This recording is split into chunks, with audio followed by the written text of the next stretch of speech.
Despite enjoying fierce brand loyalty from a legion of die-hard fans, the iconic Chevrolet Silverado truck model range continues to be beset by a wide range of serious defects and shortcomings. That includes severe transmission failures and grossly excessive oil consumption, caused by a hugely problematic fuel management system. However, electrical system failures and wiring defects have become almost defining characteristics of Chevrolet Silverado trucks, some of which pose serious safety risks to drivers and other road users. Stay with us and watch this video until the end as we count down the top 5 surprising reasons why the Chevrolet Silverado is not selling. Number 5. Problematic transmissions. Although not all Chevrolet Silverado trucks will experience transmission failures and issues at any point during their useful lives, transmission issues have been and remain the most common problem on Chevrolet Silverado trucks, right from the first generation through to the third and fourth generations.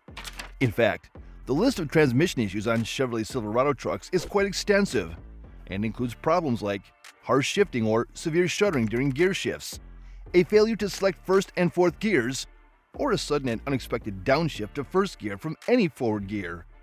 One other common transmission issue worth mentioning is that the transmission will suddenly and without warning enter a limp mode, which restricts the engine power and locks the transmission into second or third gear, or worse, locks the transmission into reverse, which inevitably causes severe mechanical damage to the transmission.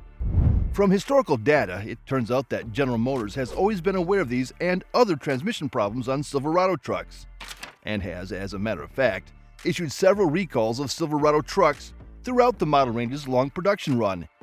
However, General Motors has consistently failed to develop definitive remedies for the Silverado's many and varied transmission problems. For the most part, these and other transmission problems are caused by poorly designed shift solenoids on the one hand, and by corrupted software in the transmission control module on the other. However, for the average owner of an affected Chevrolet Silverado truck, it makes no difference what causes the transmission in an affected truck to fail, because a point many owners of affected Chevrolet Silverado trucks make is that their safety is put at serious risk when the transmission in their truck suddenly enters a limp mode in heavy traffic, moving at highway speeds. Number 4. Grossly excessive oil consumption. While engines that do not burn significant amounts of oil are relatively rare in the modern automotive world, the Vortec engine in many late-model Chevrolet Silverado trucks takes oil consumption to previously unheard-of levels, given that some Vortec engines in Chevrolet Silverado trucks can use up to 2 quarts of oil in considerably fewer than 1,000 miles of driving. At the heart of the excessive oil consumption issues on Vortec engines is the latest iteration of General Motors' cylinder deactivation system that was first used on some Cadillac models in the 1980s. The engine that first used this system was then known as the 864 engine, but due to its hugely problematic nature and multiple design flaws, the cylinder deactivation system on the 864 engine was discontinued after about 2 years. The current iteration of General Motors' cylinder deactivation system is known as the AFM, or Active Fuel Management System, and its purpose is to interrupt the fuel supply to some cylinders under operating conditions that do not require the engine to develop full or almost full power. So while the theory behind deactivating some cylinders under some driving conditions to save on fuel is good, the execution of this theory leaves everything to be desired, because General Motors engine designers overlooked one critically important detail, which involves the piston rings. In practice, the piston rings on Vortec engines are not necessarily defective. However, in an effort to reduce internal friction in the engine designers have elected to use exceptionally thin piston rings that significantly reduce the friction between the piston rings and the cylinder walls. So what's the problem, you may ask? You may well ask because the action of removing fuel from some cylinders also removes the combustion pressure that modern piston rings depend on to create a positive seal between the faces of the rings and the cylinder walls.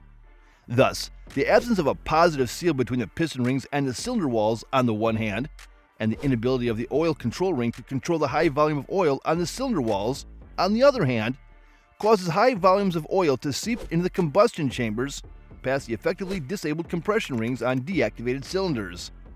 On most Vortec engines, the oil that seeps past the compression rings will burn off along with the air and fuel mixture, but only if affected cylinders are disabled for a short period.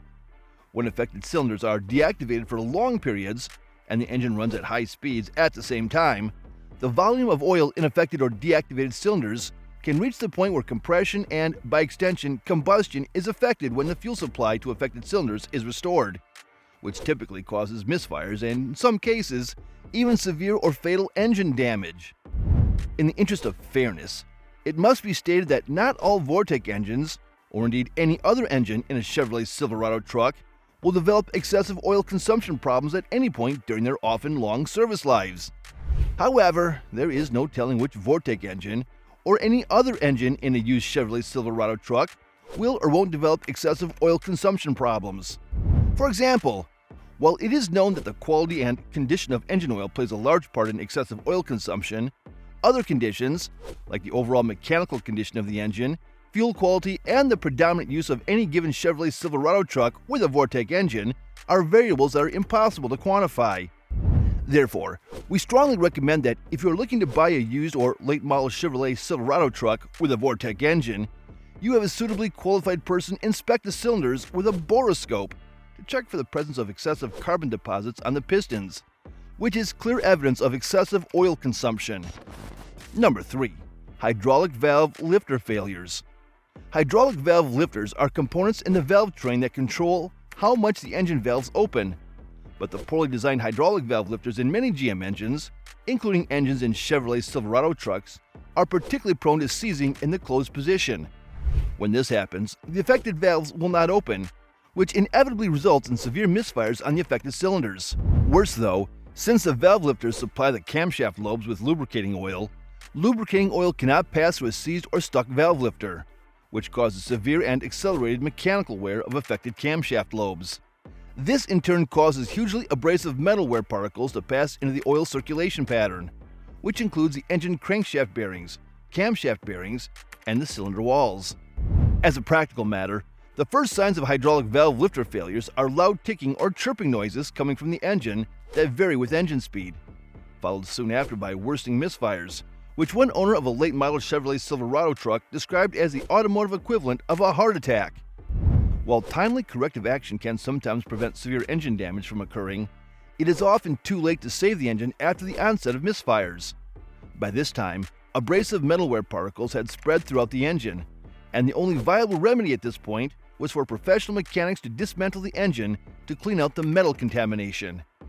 This is often not cost-effective though, and so we strongly recommend that when you are looking to purchase a used late-model Chevrolet Silverado truck, you have the engine oil tested for the presence of excessive amounts of metal wear particles.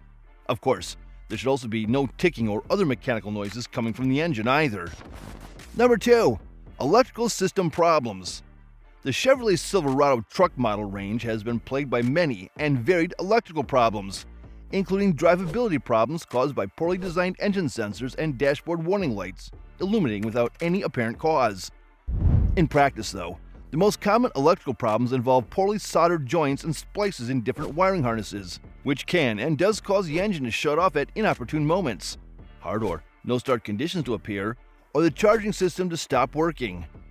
One other problem worth mentioning is that the power windows can suddenly roll down and then refuse to roll up again. This is extremely common on both older and late-model Chevrolet Silverado trucks. And while this problem is relatively easy to fix, it can be a great inconvenience to drive a vehicle with inoperable windows, until one can actually have the issue fixed professionally, to say the least. Number 1. Poor value for money. Considering that starting prices for the latest WT base model Chevrolet Silverado truck begins at $37,000 and rises to $70,000 for the range-topping ZR2 trim level, we must question the financial wisdom of paying a premium price for a truck that could spend as much time in the repair shop as in your driveway. Of course, not all Chevrolet Silverado trucks will necessarily develop serious problems, but there are no guarantees that the Chevrolet Silverado truck you plan on buying won't develop any issues either.